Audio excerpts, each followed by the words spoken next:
Minute Sport, on vous dit tout. Bienvenue à Minute Sport, votre source d'information sur les rumeurs, les mouvements et les faits marquants du monde du football. Je suis Jean-Yves, et je serai la voix qui va vous accompagner dans cette aventure. Plongeons dès maintenant dans les dernières nouvelles et actus qui secouent le monde du ballon rond. Commençons avec la Ligue 1, le PSG est toujours à la recherche d'un milieu après la blessure de Moscardo. Alors que le milieu défensif pourrait finalement débarquer l'été prochain, Luis Enrique serait à la recherche d'un joueur supplémentaire au milieu de terrain, selon les informations de l'équipe. Luis Enrique n'a pas caché la motivation générale du PSG à l'idée de remporter un premier titre cette saison, avec le trophée des champions face à Toulouse, mercredi soir au Parc des Princes. Le technicien espagnol s'est montré peu bavard concernant Kylian Mbappé. Pour sa première conférence de presse de l'année 2024, Luis Enrique a été fidèle à lui-même. Celui qui a gagné l'intégralité de ses trophées comme entraîneur sur le banc du FC Barcelone, ne s'est pas montré indifférent à la possibilité de gagner son premier trophée hors Barça, en cas de succès face à Toulouse.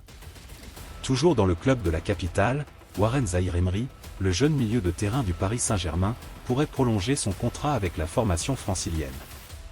Selon les informations du quotidien L'Équipe, le milieu de terrain de 17 ans, qui a déjà marqué de son empreinte cette saison avec 14 matchs et 2 buts en Ligue 1, serait sur le point de prolonger son contrat avec le PSG. Cette extension, qui devrait être officialisée le 8 mars, jour de son 18e anniversaire, pour des raisons réglementaires, représente un engagement de 5 ans supplémentaires avec le club parisien. Cette nouvelle est accueillie avec enthousiasme tant par le club que par Warren Zaïre-Emery. La prolongation de l'international français, confirmée par le journaliste Fabrizio Romano, marque un tournant important pour le joueur de 17 ans, qui devrait voir son salaire annuel actuel de 250 000 € brut augmenter considérablement. L'attaquant de Marseille, Mug et le gardien de Laval, Samassa décline la Coupe d'Afrique. L'attaquant camerounais et le gardien malien ne seront pas à la Coupe d'Afrique, alors que leur sélection les avait retenus au préalable. Ce n'est pas une première, bien au contraire.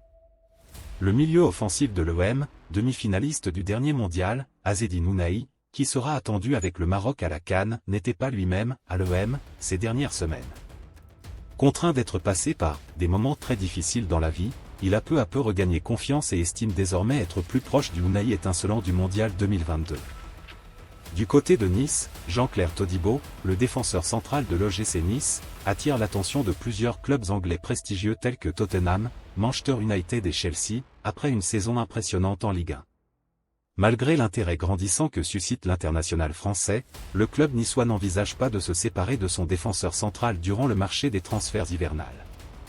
Cependant, une offre substantielle, estimée autour de 60 millions €, pourrait influencer la décision des dirigeants niçois, selon le journaliste Ben Jacobs.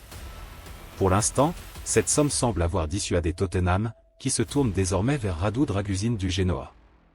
Mais Chelsea et Manchester United restent à l'affût pour Jean-Claire Todibo, bien que Nice reste ferme sur sa position de le garder jusqu'à la fin de la saison.